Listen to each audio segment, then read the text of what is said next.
तर काय आहे देशाचा मूडमध्ये आपल्या सगळ्यांचं पुन्हा एकदा स्वागत। आपण चर्चा करतो आहोत कोरोनाच्या काळामध्ये ज्यावेळेला मोदी सरकारने 2 वर्षाचा कार्यकाळ पूर्ण केलेला आहे त्यावेळेला मोदी सरकारची कामगिरी त्यांनी घेतलेले निर्णय याबद्दल लोकांना काय वाटतंय। आश्चर्यकारकरित्या या सगळ्या कार्यकाळामध्ये या सगळ्या चॅलेंजिंग काळामध्ये सुद्धा मोदींची लोकप्रियता अजूनही कायम असल्याचं पाहायला मिळतंय।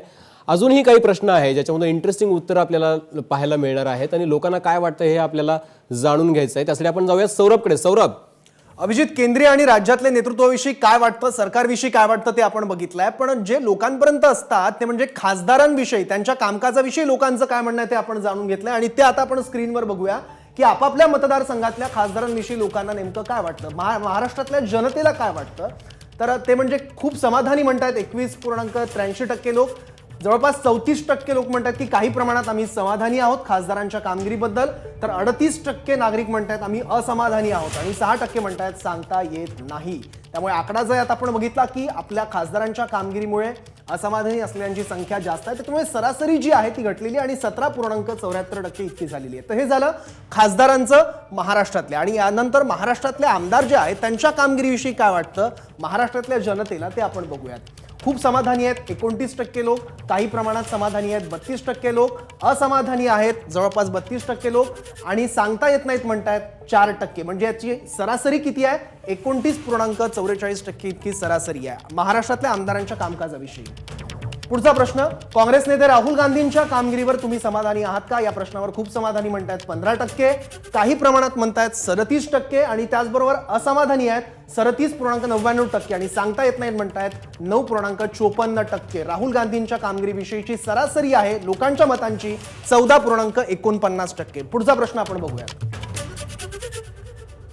देशाचे गृहमंत्री अमित शहा यांच्या कामगिरीवर तुम्ही समाधानी आहात का, हा आमचा प्रश्न आहे। त्यावर लोकांना काय वाटतं, राज्यातल्या जनतेला काय वाटतं। खूप समाधानी आहेत 21.11%, काही प्रमाणात समाधानी आहेत 28%, असमाधानी आहेत 41.84%। महाराष्ट्रातली जनता, त्याचबरोबर सांगता येत नाहीत म्हणतायत 8.73% आणि सरासरी आहे 7.59%। केंद्रीय मंत्री अमित शहा, केंद्रीय गृहमंत्री अमित शहा यांच्या कामकाजाविषयी महाराष्ट्रातल्या जनतेचं हे मत आहे।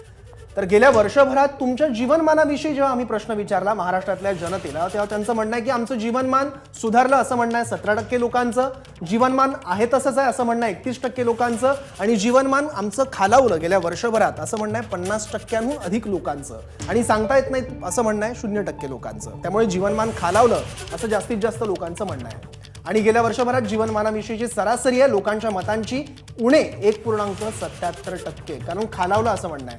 पुढचा प्रश्न आहे, पुढच्या एका वर्षात तुमचं जीवनमान कसं राहू शकतं, लोकांना किती आशावादी आहेत महाराष्ट्राची जनता याविषयी। सुधारेल असं लोकांचं म्हणणं आहे 19.41%, जैसे थे राहील जीवनमान असं लोकांना वाटतं 13%, 23% लोकांना वाटतं की जीवनमान येत्या काळात आणखी खालावेल आणि सांगता येत नाही असं आता अधिक लोकांचं म्हणणं आहे 43%हून अधिक। त्यामुळे सरासरी आहे 9.75%। पुढचा प्रश्न बघूया,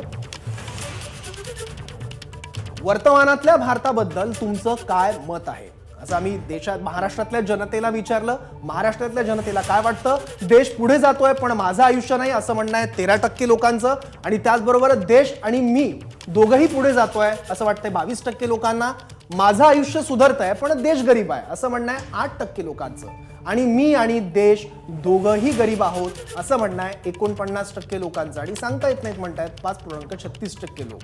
त्यामुळे याच्यातली सरासरी आपण बघितली तर ती आहे उणे 21.73% इतकी सरासरी आहे आपल्या जीवनमानाबद्दल आणि भारतात। पुढचा प्रश्न बघूयात, यापैकी कुणाच्या कामगिरीवर तुम्ही नाराज आहात आणि संधी मिळाल्यास तात्काळ त्यात बदल घडवाल। तर स्थानिक प्रशासन बदलायची इच्छा आहे 4.23% लोकांची आणि 11% लोकांना वाटतं की राज्य सरकार बदलावं, तर केंद्र सरकार बदलावं असं वाटतं 27% लोकांना, 27%हून अधिक आणि सांगता येत नाही असं म्हणणं आहे 56% लोकांचं। महाराष्ट्रातल्या जनतेचं हे मत आहे, ज्याच्यावरून देशाचा मूड आपल्याला कळतो। आणि पुढचा प्रश्न आम्ही विचारलाय, देशासमोर सध्या अनेक प्रश्न आहेत आणि तुमच्या मते सर्वात महत्त्वाचा आणि मोठा प्रश्न कोणता आहे, तर लोकांना काय वाटतं ते बघूयात। भ्रष्टाचार 9%, बेरोजगारी 13%, गरिबी 4%, तर 14% लोकांना वाटतं महागाई हा सर्वात मोठा प्रश्न आहे. आर्थिक स्तर हा प्रश्न वाटतो 0.93% लोकांना महत्वाचा. शेती प्रश्न 4.84%, कोरोना 40%, इतर 7% आणि सांगता येत नाहीत म्हणतायत 4%. त्यामुळे यात बघितलं आपण तर महाराष्ट्रातल्या जनतेला सगळ्यात महत्त्वाचा विषय वाटतो, सगळ्यात मोठी अडचण वाटते, प्रॉब्लेम वाटतो तो म्हणजे कोरोनाचा. 40% महाराष्ट्रातल्या जनतेचं मत आहे की कोरोना हा सर्वात मोठा प्रश्न आहे. पुढचा प्रश्न आपण बघतोय की तुमच्या मते पंतप्रधान पदासाठी सर्वात योग्य व्यक्ती कोण आहे? राहुल गांधी 12.36%, नरेंद्र मोदी 44%, सोनिया गांधी 2%, तर 6.55% लोकांना मनमोहन सिंग ही पंतप्रधान पदासाठी योग्य व्यक्ती वाटते. योगी आदित्यनाथ 1%. महाराष्ट्रातल्या जनतेचं हे मत आहे. महाराष्ट्रातल्या जनतेला पंतप्रधानपदी कुठली व्यक्ती चांगली वाटते? ममता बॅनर्जी 0.34%, अरविंद केजरीवाल 3.85% आणि इतर काही चेहरे असतील, राजकारणी असतील त्यांच्याविषयी 13.76% आणि सांगता येत नाही असं म्हणणं आहे 14.87% लोकांचं महाराष्ट्रातल्या. तर पुढचा प्रश्न आता आपण बघूयात स्क्रीनवर. तुम्हाला थेट पंतप्रधान निवडीची संधी दिल्यास राहुल गांधी आणि नरेंद्र मोदी यापैकी तुम्ही कोणाला निवडाल? हा आमचा प्रश्न होता आणि त्याबद्दल महाराष्ट्रातील जनतेला काय वाटतं?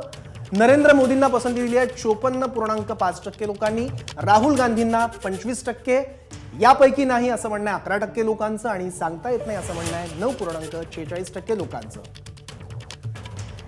तर महाराष्ट्रातल्या जनतेला नेमकं काय वाटतं, त्यांचं काय मत आहे ते या सर्वेतून आता आपण बघितलंय आणि त्याचं विश्लेषण करण्यासाठी आता आपण जाऊयात अभिजितकडे. अभिजित, सौरभ, खूप इंटरेस्टिंग प्रश्न आणि खूप इंटरेस्टिंग उत्तर आहे त्याच्यामध्ये. मी सुरुवातीला सचिन सावंत आपल्याकडे येतोय की हे इंटरेस्टिंग यासाठी वाटतंय, मी खासदार आणि आमदारांच्या कार्य म्हणजे त्यांच्या कामगिरीबद्दल काय वाटतं याबद्दल फार बोलणार नाही, पण यामध्ये इथं या वेळेला लोकांचं जीवनमान तुमचं सुधारलंय का असं ज्याला लोक म्हणतायत त्याला ते म्हणतात की नाही सुधारलंय आणि पुढच्या 1 वर्षामध्ये तशी काही स्थिती दिसत नाही असं म्हणतायत. पण जर थेट पंतप्रधान निवडीची जर तुम्हाला संधी मिळेल तर कोणाला निवडाल असं जर विचारलं तर मात्र ते पुन्हा राहुल गांधींचं नाव घेताना दिसत नाही. ते म्हणतात की नरेंद्र मोदी यांनाच निवडावं लागेल आणि तेच पंतप्रधान पदासाठी योग्य व्यक्ती आहेत. एवढे सगळे प्रश्न आहेत, महागाई आहे, इंधन दरवाढ आहे, कोरोनाचा काळ आहे, या सगळ्यानंतर सुद्धा ही एक इंटरेस्टिंग वेगळी आकडेवारी बघायला मिळते. आपलं निरीक्षण? मला असं वाटतं थोडंसं मला समाधान आहे. याचं कारण असं आहे की बऱ्याच अंशानं जनसामान्यांच्या दृष्टिकोनातून अर्थकारणाचा काही संदर्भ कशा तऱ्हेनं लागावा, ती स्वतःच्या जीवनामध्ये कशा तऱ्हेनं तो अनुभूती घेतात त्याचं हे मला वाटतं प्रतिबिंब याच्यात येत आहे. आणि म्हणून 2 विषय आहेत त्याचे. पहिल्या विषयावर मी निश्चितपणे सांगेन की या देशामधली जी काही लोकांची मानसिकता आहे की आम्ही पुढे जात नाही आहोत, गेल्या 7 वर्षांमध्ये आम्ही मागे राहिलेलो आहोत, ही जी मानसिकता आहे ती यथायोग्य आहे. कारण आताच युनायटेड नेशन्सने जो अहवाल दिलाय, भारतामध्ये जवळपास 40 कोटी जनता ही गरिबी रेखेखाली या पुढच्या कालावधीमध्ये जाणार आहे. जवळपास 73 वर्षामधली सगळ्यात जास्त विषमता या देशामध्ये आताच्या परिस्थितीमध्ये या कालावधीमध्ये आहे. 45 वर्षामध्ये तुम्हाला हा प्रश्न विचारला की तुम्ही ही जी आकडेवारी देताय, तर गेल्याच आठवड्यामध्ये सीएमआयनं सांगितलं की आपल्याकडे जवळपास 7 मिलियन लोकांच्या ज्या नोकऱ्या आहेत, पूर्णवेळ नोकऱ्या, त्या गेलेल्या आहेत. एडिबल ऑइल्स जे आहेत, तेल, त्याच्या किमती 11 वर्षातल्या हायेस्ट लेवलवरती आहेत. इंधनानं म्हणजे पेट्रोलने 100 गाठलेली आहे. आणि हे सगळं असताना सुद्धा जर पुन्हा एकदा नरेंद्र मोदींना संधी देण्याचा विचार जर लोक करत असतील तर त्याचं काय कारण वाटतं तुम्हाला? विरोधी पक्षाला हे सगळे मुद्दे ठसवण्यात तुम्हाला यश आलेलं नाही असं म्हणायचं काय याचं? नाही, अभिजित, असं पहिली गोष्ट अशी की तुम्ही लक्षात घ्या, अजूनही विरोधी पक्षांनी आपला पुढचा जो काही उमेदवार आहे या कालावधीमध्ये नरेंद्र मोदींना जो आव्हान देणारा आहे किंवा त्या संदर्भामध्ये जी काही आघाडी तयार होण्याची ही प्रक्रिया अजून सुरू झालेली नाही. त्यामुळे म्हणजे राहुल गांधी हे या आघाडीचे प्रमुख नसतील किंवा अजून तशी काही शिक्कामोर्तब त्यांच्यावर झालेलं नाही असं तुम्ही म्हणताय? पहिली गोष्ट अशी की काँग्रेस पक्षाचा अध्यक्ष अजून नियुक्त झालेला नाही आणि त्याची निवडणूक होणार आहे. निवडणुकीची प्रक्रिया पुढच्या कालावधीमध्ये होईल. निश्चितपणे काँग्रेस पक्ष या युपीएचा म्हणजे जी अलायन्स होणार आहे त्याचा प्रमुख राहणार आहे आणि पुढच्या कालावधीमध्ये काय ही असेल, एकंदर नीती असेल, समोर येईल ना, सर्व पक्षांनी मिळून त्या ठिकाणी आम्ही ठरवू ना. आणि त्यामध्ये राहुल गांधी असू शकतील. परंतु आजच्या परिस्थितीमध्ये देशामध्ये जो अल्टरनेटिव्ह अजून तयार झालेला नाही त्याची वाट बघण्याची आवश्यकता आहे. पहिल्यांदा ज्या पद्धतीनं या सरकारच्या बद्दलचं मत खाली कापतंय हेही लक्षात घेतलं पाहिजे की या सरकारच्या बद्दल समाधानी नाही आहेत लोक. बरोबर. म्हणतात की देश आणि आम्ही मागे राहतो आणि बांगलादेश देखील पुढे निघून गेला, ही वस्तुस्थिती आहे आजच्या परिस्थितीमध्ये. त्यामुळे सगळ्या बाबतीमध्ये हे सरकार फेल्युअर आहे. कुठल्याही पॅरामीटर मध्ये पुढे न गेलेलं नाही, वस्तुस्थिती लोकांना जाणवते. त्यामुळे आता ऑल्टरनेटिव्ह दोन गोष्टी आहेत. एक जबाबदारी आमची आहे सगळ्यांची तयार करून देण्याची, दुसरी जनता ही ऑल्टरनेटिव्ह स्वतः पण ठरवत असते, लक्षात घ्या. त्यामुळे अजून मला असं वाटतं घोडा मैदान दूर आहे. वस्तुस्थिती ही आहे की लोकांना केंद्र सरकार बदलायचं आहे, हे त्याच्यातनं अधोरेखित होत आहे. नक्की केंद्र सरकार बदलायचं असं तुम्ही म्हणताय, पण केंद्र सरकारचा जो चेहरा आहे सध्याचा तो मात्र लोकांना बदलायचा आहे का, याबद्दल या सर्व्हेमधून तरी साशंकता वाटते. तुम्ही म्हणत असाल तरी सुद्धा मला अनय जोगळेकर आपल्याकडे यायचं आहे. एकीकडं विरोधी पक्ष जरी सक्षम नसला, राहुल गांधींच्या कामगिरीवरती जरी लोक समाधानी दिसत नसले तरी सुद्धा दुसरीकडे जे भाजपचे चाणक्य मानले जातात, 370 कलम हटवण्यामध्ये ज्यांचा महत्त्वाचा वाटा होता किंवा याआधी सुद्धा जी कलम जे कायदे सरकारनं केले त्याच्यामध्ये सुद्धा त्यांचा महत्त्वाचा वाटा आहे असं ज्यांना मानलं जातं, त्या गृहमंत्री अमित शहा यांच्या कामगिरीवरती लोक समाधानी नाहीत फारसे. असं का दिसतंय? ही गोष्ट विशेष नमूद करायला पाहिजे की म्हणजे तुलना करत नाही, पण पंतप्रधान नरेंद्र मोदींपेक्षा गृहमंत्री अमित शहा यांची लोकप्रियता कमी आहे आणि काँग्रेस अध्यक्ष सोनिया गांधींपेक्षा काँग्रेसचे माजी अध्यक्ष राहुल गांधी यांची लोकप्रियता कमी आहे. म्हणजे सोनिया गांधी आजारी आहेत आणि तसं राजकारणापासून फारशा तशा थोड्या दूर आहेत, तरी देखील त्यांची लोकप्रियता जास्त आहे. भाजपाबाबत बोलायचं झालं तर मला असं वाटतं की नरेंद्र मोदींची प्रतिमा आहे ती आता भाजपाच्या पलीकडे गेलेली आहे. एक मोठा वर्ग देशात असा आहे की जो कदाचित निवडणुकांमध्ये भाजपाच्या स्थानिक उमेदवाराला मतदान करणार नाही राज्य निवडणुकांमध्ये, पण लोकसभेच्या निवडणुकांमध्ये तो पंतप्रधान नरेंद्र मोदींना बघून भाजपाला मतदान करेल किंवा भाजपाचा जो काही उमेदवार असेल त्याला लोकसभेत मतदान करेल किंवा भाजपाच्या मित्र पक्षांना देखील मतदान करेल. याचं कारण म्हणजे पंतप्रधान नरेंद्र मोदींची बॅकग्राऊंड, कारण ते एक अतिशय गरीब घरात जन्म होऊन स्वकष्टाने स्वकर्तृत्वाने मोठे झालेले. त्यांची वाटेल तेवढी थट्टा करण्यासाठी की चहावाल्याचा मुलगा आणि चहावाल्याला पंतप्रधान होता येणार नाही वगैरे वगैरे, पण देशाच्या सामान्य जनतेला अजून देखील वाटतं की पंतप्रधान नरेंद्र मोदींचं वैयक्तिक दृष्ट्या ते भ्रष्ट नाहीयेत आणि त्यांना स्वतःसाठी किंवा स्वतःच्या परिवारासाठी किंवा आपल्या याच्यासाठी काही माया जमवायची नाहीये.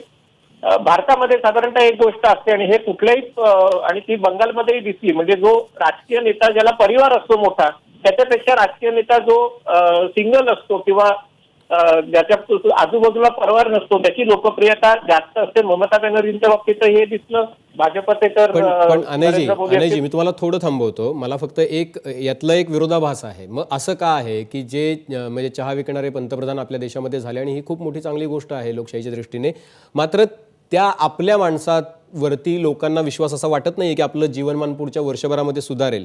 उलट त्यांना वाटतं की आपलं जीवनमान खालावत चाललं आहे. एकीकडे मोदी आहेत, मात्र मोदींच्या नेतृत्वात पुढच्या वर्षभरामध्ये काही फार चांगले अच्छे दिन येतील असा विश्वास लोकांना वाटत नाहीये. मग असा हा विरोधाभास का वाटतो तुम्हाला? अभिजित, आपल्या सर्व्हेमध्ये देशातला सगळ्यात महत्वाचा मुद्दा असताना कुठला असेल तर तो कोरोनाचा. जवळजवळ 40% लोकांना वाटतंय कोरोना हा सध्या आपल्या आयुष्यातला सगळ्यात मोठा प्रश्न आहे. माझी अपेक्षा आहे आणि की साधारणतः या डिसेंबर पर्यंत म्हणजे ज्या पद्धतीने व्हॅक्सिनेशनचं नियोजन आहे, व्हॅक्सिनेशनच्या नियोजनानुसार कदाचित डिसेंबर पर्यंत देशातल्या जवळजवळ सर्व प्रौढ लोकांना कोरोनाचा पहिला डोस मिळेल. आपण गेल्या वर्षभरात जरी बघितलं तरी गेल्या ऑगस्ट सप्टेंबर पर्यंत कोरोना हा मुद्दा देशात सगळ्यात जास्त महत्वाचा होता. त्याच्यानंतर पहिली लाट उसरल्यावर अचानक कोरोनाचा मुद्दा लोकांच्या मनातून दूर झाला. दुसरी लाट आल्यावर तो पुन्हा आला आणि त्याच्यामुळे आता हा जेव्हा सर्व्हे करण्यात आला तेव्हा कोरोनाचा मुद्दा सगळ्यात जास्त आहे. 40% लोकांना त्याचा प्रभाव सगळ्यात महत्वाचा वाटतोय. हे खरं आहे की कोरोनामुळे अर्थव्यवस्थेची भारताच्याच नाही तर जगभरात सगळीकडे जिथे जिथे कोरोनाची संख्या वाढली तिथे तिथे अर्थव्यवस्थेची स्थिती चांगली नाही. तुम्हाला असं अनयजी तुम्हाला असं वाटतंय का की या सगळ्या काळामध्ये, कठीण काळामध्ये, म्हणजे ज्या पद्धतीनं आपल्याकडे इंधनाचे दर वाढलेले, ज्या पद्धतीने बेरोजगारी वाढलेली, ज्या पद्धतीनं महागाई वाढलेली आहे, तर या सगळ्यामध्ये हे सगळं नियंत्रणात ठेवण्यात मोदींना या काळात तरी किमान अपयश आलेलं आहे? नाही, यश किंवा अपयश हे हा कोरोना गेल्यानंतर त्याचा आढावा लोक घेतील. आता आपण त्या वादळाच्या मध्यभागी आहोत आणि त्याच्यामुळे माणूस वादळाशी झुंजतोय हे बघणं महत्वाचं आहे. पण वादळाच्या मध्यभागी असतानाच आपण अनेकांना गमावलेलं आहे. अनेक गोष्टींमध्ये आपण मागे पडत चाललेलो आहोत. अनेक गोष्टींमध्ये आपली पिछेहाट होताना दिसते आहे. म्हणजे नोकऱ्या जात आहेत लोकांच्या, जवळपास 7 मिलियन मी मागाशी म्हणालो तसं. तर हे सगळं जे आहे त्याच्यामध्ये ही एक गोष्ट जी आहे ती अधोरेखित होताना दिसते असं आपल्याला वाटतंय का? नाही, जसंही म्हणलं की जेव्हा ही करोनाची लाट जाईल तेव्हा त्या सर्वेला अर्थ असेल, कारण आता आपण या संकटाच्या मध्यभागी आहोत. ते खरं आहे ना, म्हणजे तुमची आकडेवारी जर बघितली तर महागाई वाढते का वाढते, पेट्रोलचे भाव वाढलेत का वाढले, बेरोजगारी वाढले का वाढले. पण आपण या लाटेतनं पुढे जाऊ आणि जेव्हा करोनाच्या संकटातनं दूर जाऊ तेव्हा लोक आपलं खरं मत व्यक्त करतील आणि त्याच्यामध्ये मुख्यतः असा क्रायटेरिया असेल की देशाचे पंतप्रधान असतील, राज्याचे मुख्यमंत्री असतील किंवा शहराचे महापौर असतील, त्यांनी हे संकट निवारण करण्यासाठी आपले पूर्ण प्रयत्न केलेले आहेत का. पण ह्यातला नाही, तुम्ही दुसरीकडे असं म्हणताय, मात्र यातला एक प्रश्न खूप इंटरेस्टिंग आहे, त्याचं उत्तर पण इंटरेस्टिंग आहे. यापैकी कोणाच्या कामगिरीवर तुम्ही नाराज आहात आणि संधी मिळाल्यास तात्काळ बदलाल? स्थानिक प्रशासन 4.23%, राज्य सरकार 11%, केंद्र सरकार 27%. म्हणजे संधी मिळाली तर महाराष्ट्रातले लोक म्हणतात की आम्ही केंद्र सरकार बदलू. तर हा सुद्धा एक त्यातला एक काय म्हणतो आपण त्याला, मूड आहे ना? हो, असेल ना, पण आता ती संधी मिळणार नाहीये ना. संधी ती 2024ला मिळणार आहे आणि त्याच्यामुळे आता संधी किंवा प्रश्न विचारणार तसा तो एक आपल्या समाधानासाठी हा प्रश्न आहे, पण त्याचं निश्चित उत्तर आपल्याला 2024 साली मिळणार आहे. म्हणून मी म्हणलं की कुठलंही सरकार असो, राज्य सरकार, शहरातलं सरकार किंवा केंद्र सरकार, संकटाच्या वेळेला भारतीय लोकांची अशी वृत्ती असते की आपण सरकारच्या सोबत राहिलं पाहिजे आणि संकट झाल्यावर मग आपण त्याचा हिशोब करूया आणि कोण यशस्वी झाला, कोण अयशस्वी झालेला त्याच्यावर आपण तेव्हा ठरवूया.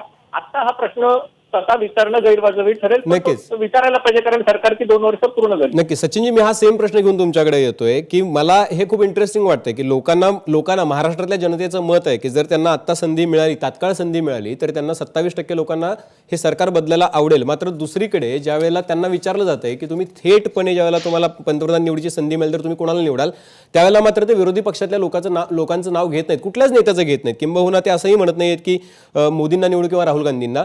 दुसरीकडे एक प्रश्न आहे, तो पण खूप इंटरेस्टिंग आहे. तुमच्या मते पंतप्रधान पदाला सर्वात योग्य व्यक्ती कोण आहे?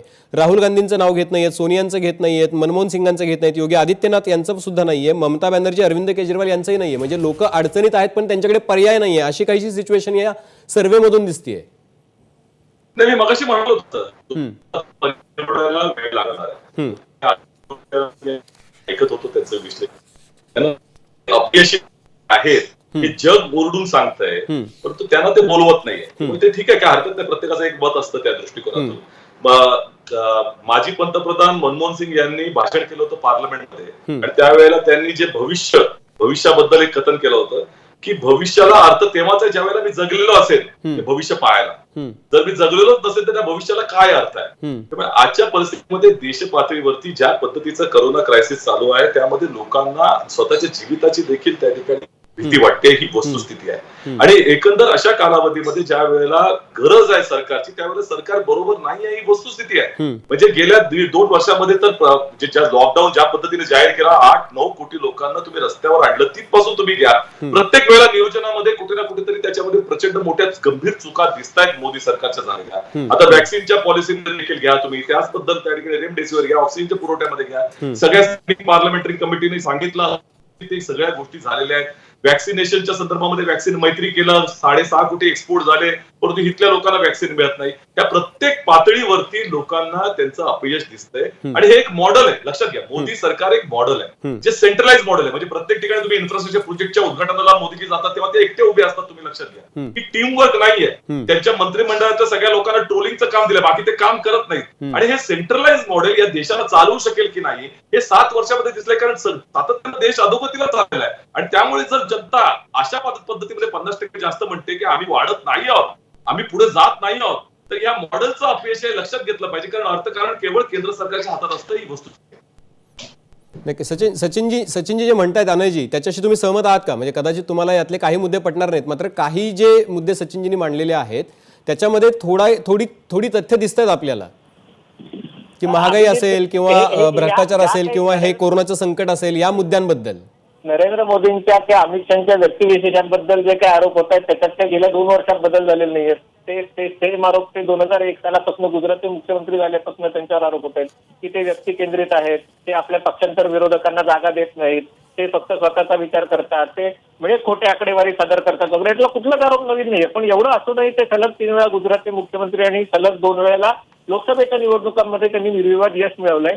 आणि त्याच्यामुळे हे मुद्दे समोर आले तरी मला असं वाटत नाही की त्याच्यामुळे त्यांच्या 2024 सालच्या निवडणुकांवर परिणाम होणार नाही. लोकांनी हे जे काही गुणदोष आहेत त्याच्या सकट त्यांना नरेंद्र मोदींना स्वीकारलेलं आहे आणि त्याच्यामुळे आता त्या आरोपांवर 2 वर्ष झाली असताना ते काही नवीन गोष्टी नाहीये, त्यामुळे मला त्याच्यावर विश्वास वाटत नाही. नक्की नक्की. म्हणजे अनय जोगळेकर म्हणतात की यातल्या कुठल्याही गोष्टींचा परिणाम 2024च्या निवडणुकांमध्ये होणार नाही, अजून 2 वर्षांचा कालावधी बाकी आहे. मी रविकिरण देशमुख यांच्याकडे जातो. रविकिरणजी, तुम्ही हे राजकीय वर्तुळामध्ये तुम्ही जवळून या सगळ्या गोष्टी पाहत असता. हा सर्व्हेमध्ये काही गोष्टी खूप इंटरेस्टिंग पुढे आलेल्या आहेत. म्हणजे तुमचं वर्तमानातलं आयुष्य आहे, जे जीवनमान आहे ते सुधारलंय का, तर लोक म्हणतात ते खालावलंय जवळपास. म्हणजे सरासरीमध्ये सुद्धा लोक नाराज आहेत असं दिसतंय. तुम्हाला ही सगळी नाराजी असताना, तुमच्यासमोर इतके मोठे प्रश्न असताना सुद्धा ज्यावेळेला नेता निवडायची वेळ येते त्यावेळेला मात्र विरोधी पक्षाचं नाव घेत नाही. असं एक कॉन्ट्राडिक्शन आपल्याला का बघायला मिळतं? नाही, मला वाटतं की लोक नेहमी नेत्याच्या कामगिरीचं मूल्यमापन तो किती निर्णयक्षम आहे याच्यावरनं करत असतात. तो कसा बोलतो, कसे निर्णय घेतो, कसे ते निर्णय योग्य की अयोग्य असू द्या, पण ते निर्णय अंमलात आणण्यासाठी काय कार्यपद्धती स्वीकारतो. मला असं वाटतं या मुद्द्यावर मोदींनी सुरुवातीपासून काय केलेलं आहे की आपण जर बारकाईने पाहिलं तर त्यांनी सर्वसामान्य माणसापासून मध्यमवर्गीय जो आहे तोपर्यंत त्यांनी त्याच्याशी निगडीत अशा विषयांना हात घातला. बँकेची खाती उघडा, मुद्रासारखी योजना सुरू करा, गरिबांच्या म्हणजे त्यांच्या अकाउंटवर डायरेक्ट पैसे जमा करा, शेतकऱ्यांना काहीतरी मदत द्या. ती मदत किती दिली हा टीकेचा भाग आहे, पण काही ना काही तिथपर्यंत ते पोहोचत होते. त्यामुळं मध्यमवर्गीय आणि अतिशय सामान्य वर्ग इथपर्यंत ते पोहोचले. त्यामुळे त्यांच्या कामगिरीचं मूल्यमापन करताना मोदींना जे झुकतं माप मिळत आहे ना, ते याच्यासाठी मिळत आहे की आम्हाला सरकार दिसतंय, म्हणजे आमच्या व्यक्तिगत पातळीवर तरी दिसतंय. ते कसं दिसतंय हे नंतरचा भाग आहे, पण आम्हाला तर जाणवलं ना की आमच्या बँकेच्या अकाउंटवर 4 पैसे जमा झाले कुठल्या ना कुठल्या निमित्ताने. पण रविकिरणजी, हे इंटरेस्टिंग तुम्ही सांगत असताना दुसरा एक मुद्दा आहे की यापैकी कोणाच्या कामगिरीवर तुम्ही नाराज आहात आणि संधी मिळाल्यास तुम्ही तात्काळ कोणाला बदलाल. हा प्रश्न जेव्हा विचारला तेव्हा 27% लोक म्हणतात की आम्ही केंद्र सरकारला बदलू, राज्य सरकारच्या बाजूने फक्त 11% लोक म्हणतात की त्यांना बदलू आम्ही. हे असं कसं काय? मग हे कॉन्ट्राडिक्शन कसं काय? मला असं वाटतं की मग एकूण सरकार म्हणून किंवा एकूण पक्ष म्हणून मूल्यमापन करतात मग लोक, जेव्हा तुम्ही सरकार म्हणून प्रश्न विचारताय. आता हे फार गमतीचा मुद्दा आहे विजय, त्याच्यावर तर म्हणजे खरं तर खूप चिकित्सक पद्धतीने चर्चा झाली पाहिजे की व्यक्ती तुम्हाला भावती आहे, तुम्ही पंतप्रधान म्हणून त्याला झुकतं माप देताय, पण तुम्हाला सरकार म्हणून मात्र मग कामगिरीचं मूल्यमापन करताना तुम्ही बदलायची संधी आली तर मग काही टक्के लोक म्हणतात की बदललं पाहिजे. याचा अर्थ असा की सरकारने आपल्या धोरणांचा पुनर्विचार केला पाहिजे. व्यक्ती म्हणून ठीक आहे, आम्हाला त्यांची निर्णय क्षमता कळली, ते किती डिसायसिव्ह आहेत ते कळलं, पण सरकारची धोरणं बदलली पाहिजेत. आणि म्हणून लोक म्हणतायत की सरकार म्हणून आम्ही मत जेव्हा देऊ तेव्हा आम्हाला वेगळा विचार करावा लागेल. काही टक्के का होईना लोक नक्कीच. या आधी सुद्धा अशा पद्धतीचे सर्वे किंवा अशा पद्धतीचा मूड लोकांना बघायला मिळालेला आहे. ज्यावेळेला पंतप्रधान पदी मनमोहन सिंग होते त्याही वेळेला लोकांना मनमोहन सिंगांबद्दल तक्रार नव्हती, मात्र सरकारबद्दल, सरकारमध्ये भ्रष्टाचारी मंत्री असल्याबद्दल आणि त्यांच्या आजूबाजूचे लोकांवर होणाऱ्या आरोपाबद्दल तक्रार होती. महाराष्ट्रामध्ये ज्यावेळेला पृथ्वीराज चव्हाण मुख्यमंत्री होते त्यावेळेला सुद्धा ते सरकार येईल का आघाडीचं, तर त्यावेळेला असा कौल असायचा की ते नाही येणार कदाचित, पण मुख्यमंत्री पदाच्या रेसमध्ये पृथ्वीराज चव्हाण आघाडीवर असायचे. अशाच प्रकारचा हा एक मूड आपल्याला बघायला मिळतोय. आपण एक छोटासा ब्रेक घेणार आहोत, पण ब्रेक नंतर आणखी इंटरेस्टिंग प्रश्न आहेत की मोदी सरकारच्या दुसऱ्या कार्यकाळातील सगळ्यात मोठं अपयश कुठलं आहे, सेंट्रल विस्ताराबद्दल लोकांना काय वाटतं, मोदींनी लसीचं व्यवस्थापन नीट केलंय की नाहीये, याबद्दल लोकांचा मूड आपण जाणून घेणार आहोत. एक छोटासा ब्रेक घेऊयात, कुठेही जाऊ नका, पाहत रहा एबीपी माझा.